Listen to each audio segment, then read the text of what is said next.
Halo dan selamat datang di penjelasan mendalam kita kali ini. Hari ini kita bakal membedah sesuatu yang mungkin sering bikin kita pusing. Jerawat alias acne vulgaris. Tapi tenang, kita nggak bakal bahas mitos murahan atau sekedar tips kecantikan abal-abal. Kita bakal selami biologi di baliknya yang sejujurnya luar biasa kompleks dan menarik banget. Jadi lupakan sebentar omongan orang yang bilang jerawat itu cuma gara-gara malas cuci muka. Apa yang terjadi di bawah kulit kita itu sebenarnya ibarat mahakarya biologi yang lagi sedikit kacau balau. Coba tebak, berapa banyak orang yang pernah jerawatan? 85%. Gila kan? 85% orang bakal ngalamin ini seenggaknya sekali seumur hidup. Jadi kalau sekarang kamu lagi berjuang sama jerawat, ketahuilah kalau kamu sama sekali nggak sendirian. Ini adalah bagian dari pengalaman manusia yang super universal. Dan ini nih, alasan kenapa kita nggak boleh menyepelekan jerawat cuma sebagai masalah penampilan aja. Dampak psikologisnya itu beneran nyata loh. Coba bayangin, data menunjukkan perempuan yang berjerawat itu punya tingkat depresi sampai 10,6%. Itu 2 kali lipat lebih tinggi dari laki-laki yang ada di angka 5,3%. Jadi jelas ya, ini adalah masalah medis serius yang ngaruh banget ke kualitas hidup dan cara kita melihat diri sendiri. Biar nggak bingung mencerna sainsnya yang lumayan padat, ini peta perjalanan kita hari ini. Pertama, kita bahas beban global penyakit jerawat. Kedua, 4 faktor utama penyebabnya. Ketiga, pemicu dan faktor risiko. Keempat, cara mengukur tingkat keparahan. Dan kelima, penanganan dan edukasi pasien. Oke, langsung aja kita masuk ke bagian pertama, beban global penyakit jerawat, untuk melihat sekilas seberapa luas sih masalah ini. Dari studi global yang ada, jerawat ini ternyata menempati urutan ke-8 sebagai penyakit kulit paling umum di seluruh dunia. Dan jangan salah, ini bukan cuma fasenya anak puber. Jerawat bisa terus menetap sampai usia 20-an pada 42,5% pria, dan lebih dari separuh wanita.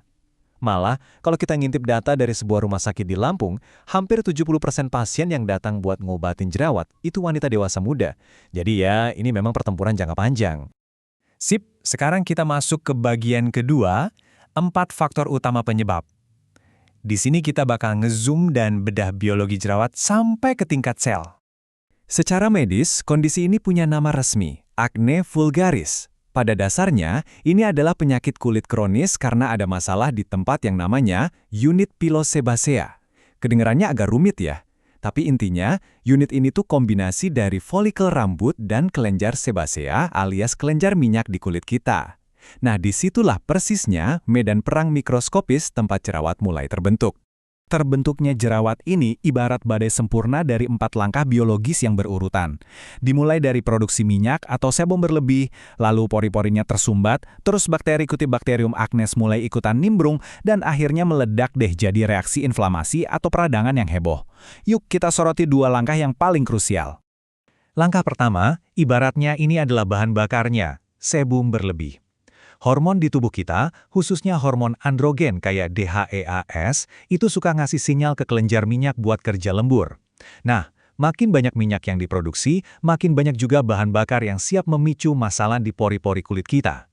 Minyak yang melimpah ruah ini jadi semacam undangan makan gratis buat bakteri bernama Cutibacterium acnes. Bakteri ini suka banget sama tempat kedap udara di pori-pori yang tersumbat itu. Mereka bakal memakan minyak tadi, lalu pakai enzim khusus buat memecah lemak jadi asam lemak bebas. Proses ini akhirnya ngelepasin zat kimia yang secara harfiah menyalakan alarm sistem imun tubuh kita secara masif. Hasilnya, bentuk peradangan merah yang sering kita lihat di cermin. Lanjut ke bagian ketiga, pemicu dan faktor resiko.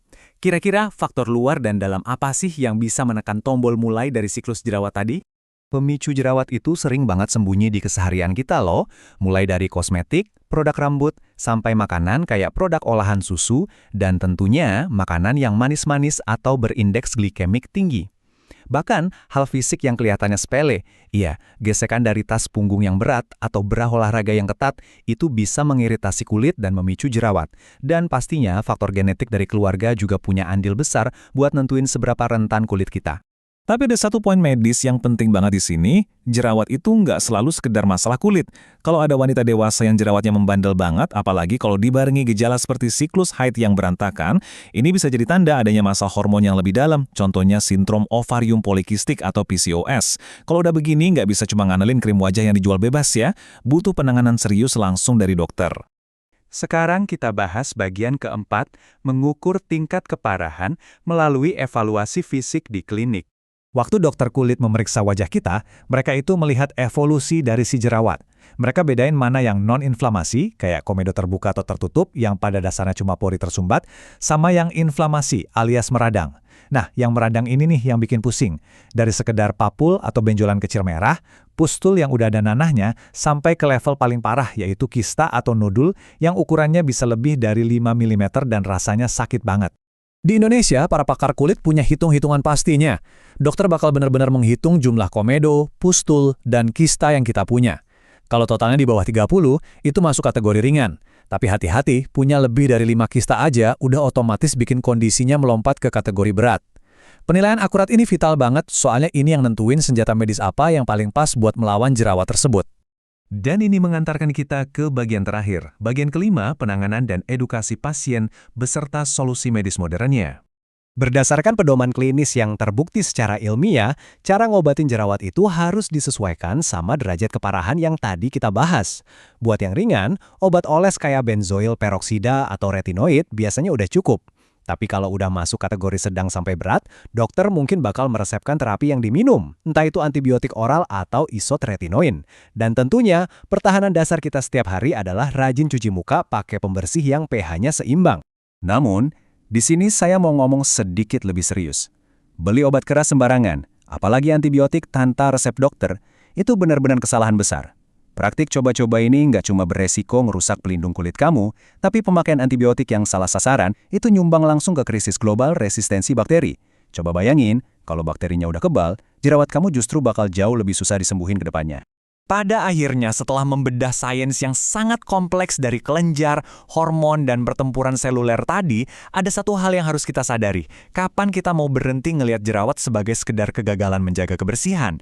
Jerawat itu bukan kelemahan personal kamu. Ini adalah kondisi medis beneran.